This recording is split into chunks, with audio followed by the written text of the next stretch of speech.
The HMAS Onslow is one of 6 Oberon-class submarines, previously operated by the Royal Australian Navy.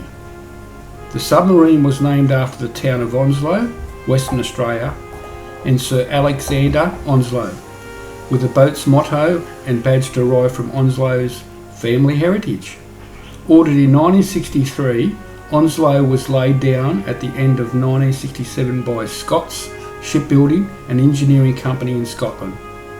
Launched almost a year later and commissioned into the RAN at the end of 1969. During her career, Onslow became the first conventionally operated submarine to be fitted with anti-ship missiles and was successful in war games, sinking a 7-ship flotilla during exercise Kangaroo 3 in 1980 and the United States supercarrier USS Carl Vinson at Rimpak 1998. After being decommissioned in March 1999, Onslow was then presented to the Australian National Maritime Museum in April, where she is preserved as a museum ship. And that's where we're going today.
So this is the gangway just going onto submarine. It's an Oberon-class. What's the name of this one again? Onslow, HMS Onslow. Onslow. Yeah, it's Onslow, familiar name from overseas, isn't it? Yeah. Put the hat on back to front down here. Should have worn my hard hat. Problem is you've got to be careful when you go down here. You'll really tend to hit your head all the time. Not much space compared to the ship. I'll show you all the stuff I learned from the dad on the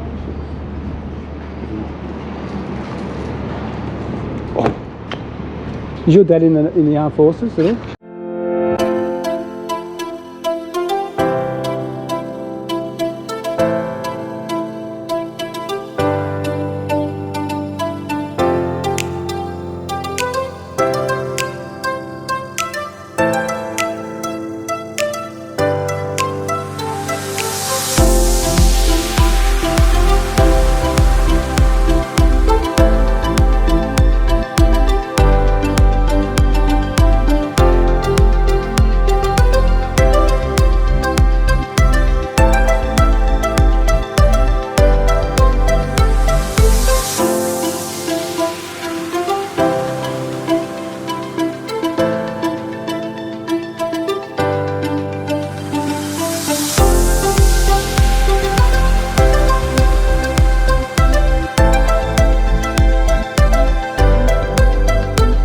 Torpedo tubes, and all manually loaded. The torpedoes will come down there, the guys will manhandle them, stow them in their racks. You have 6 in the tubes and they can carry up to 22 thereabouts, and they'd be racked out across the rest of the compartment.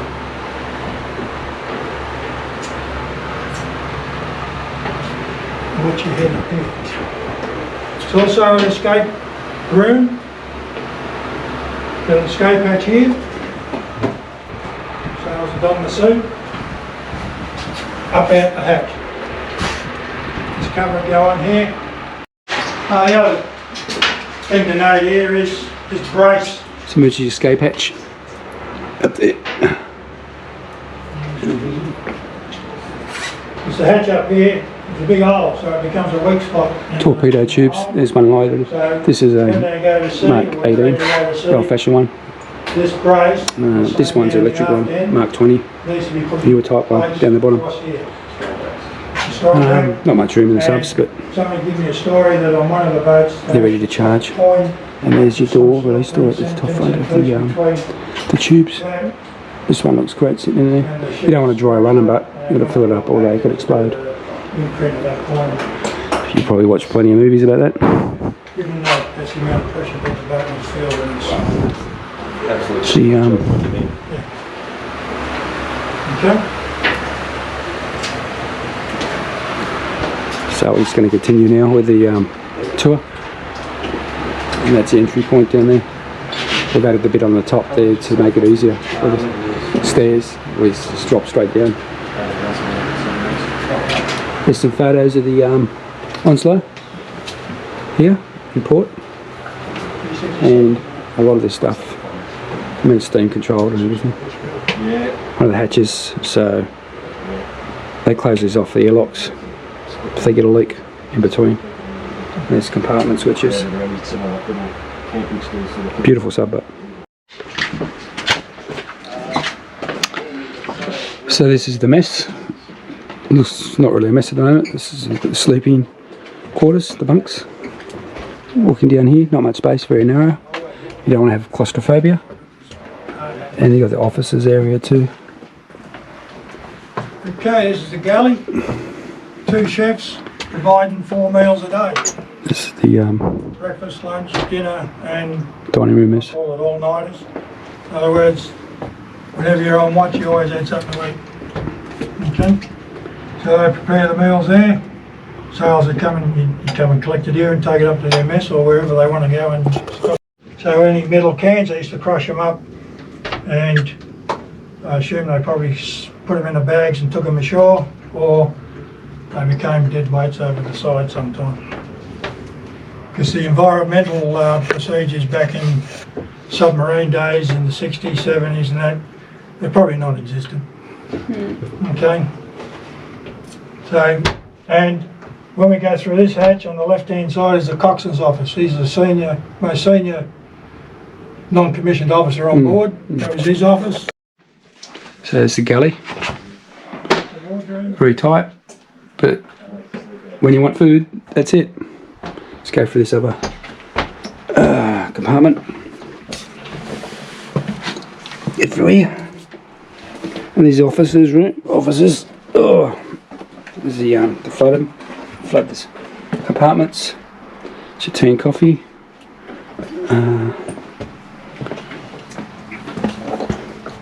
Officers, a captain. Oh no, it's not. Oh, look at that. Very nice. Compression, ignition engines, racing car motor, dominoes. Nice flag, you can freeze that. Yeah, well, this is the captain's quarters, look. Do you have a look in here, Frank?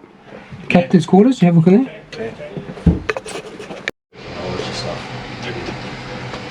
That's right, it's not just your part of the ship. It's a radar. Okay, here we are in the control room, of course. Directly above your head there with the matey with the camera. Jeff. Yep. That's the access to the bridge. Yep.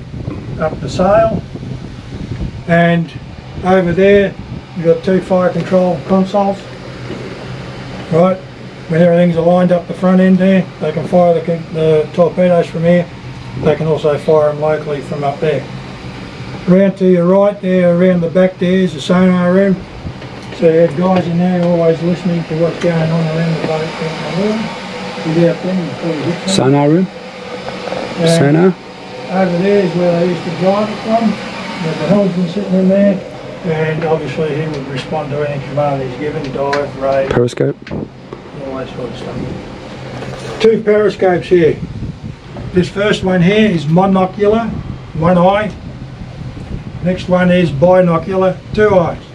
This is the captain's periscope, or the attack periscope. And if you looked up the mast at the two periscopes when they're sticking out, you'll notice that the lens on the attack periscope is a lot smaller than the search periscope. The reason being, of course, when you're going in an attack mode or anything like that, the less that you're putting up there, the less chance you'll be seen. Yeah.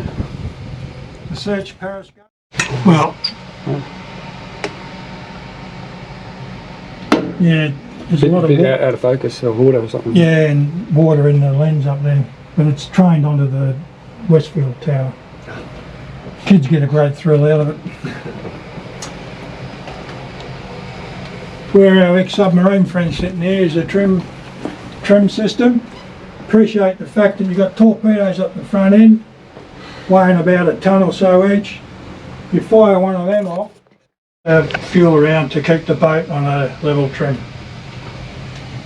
Valves that are down there further, you see a bunch of valves. They're mainly for driving all your masks, the hydraulics to drive the periscope up, down and all that, and provide the hydraulics for that. Yeah, just otherwise you change your overalls once a week. When you surf, is that you just jump in the water? Yeah, you get a breath of fresh air, I know that much. We used to do bird baths, wasn't it? No, No? no. We just stank. You must have been on a rotten boat. The Platypus and Navy base had a sauna. Does he have a So periscope? we'd come ashore and you jump in the sauna and sweat all the diesel out of you. There's your radar and communication, there's your mapping system, your charts. Only if you're going away, if you're doing a long trip. It's the head. You'd probably do it. So many days they Got 2 heads, Frank. 3 heads. What do you want to do? 3 heads. Before you step ashore? Well, you put them in cities used to stink anyway. However, they could use it when they're in periscope then. If you look up the mast, there's a snorkel, a big round ball looking thing. Periscope depth, you probably travel at about 10 knots. Stick the snorkel up, brings in fresh air, and you can run the battery, the diesels and charging batteries at the same time. Are they V16s? They look like counting it. Looks like a V. That's the same as similar to what we use.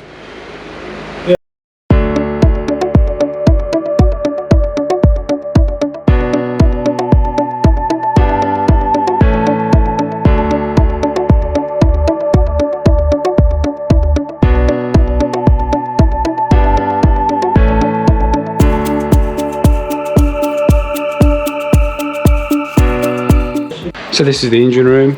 They're V16 engines, which when they're on service they charge the batteries and they propel the submarine.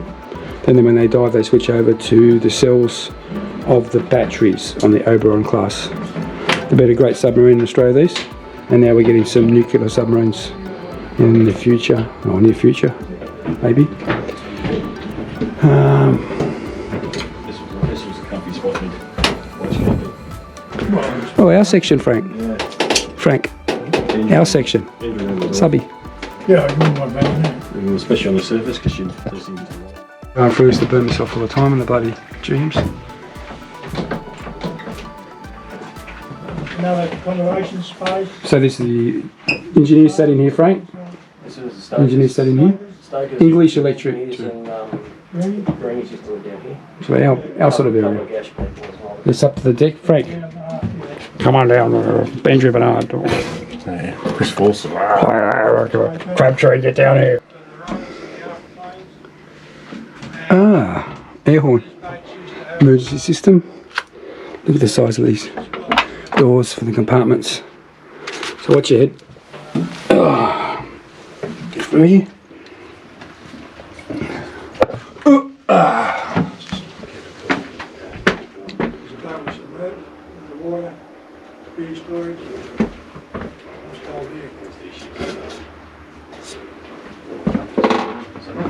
Yep. Feel warm, absolutely beautiful. You think you saw the photos, mate? Aren't they hot? Colder. I had one of them jumpers. And I put it on to go ashore at Cerberus. Got to the gangway and there's upstart. Where are you going? Going ashore. You know the submarine. I like those patrol. There's a patrol boat here, isn't there? Yeah. It's not open today. Oh, what a shame. I've never been on a patrol boat. And you can't They don't let people down there anyway. Ah, is it ever going to be open or not? Yeah, but when it is,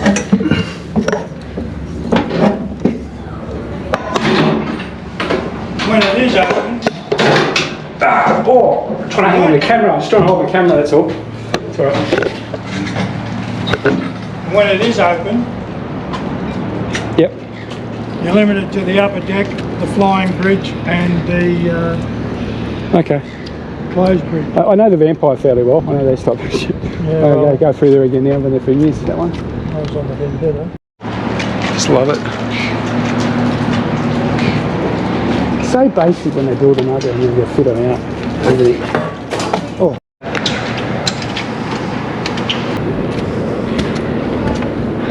So this is the HMS Vampire coming down the gangway.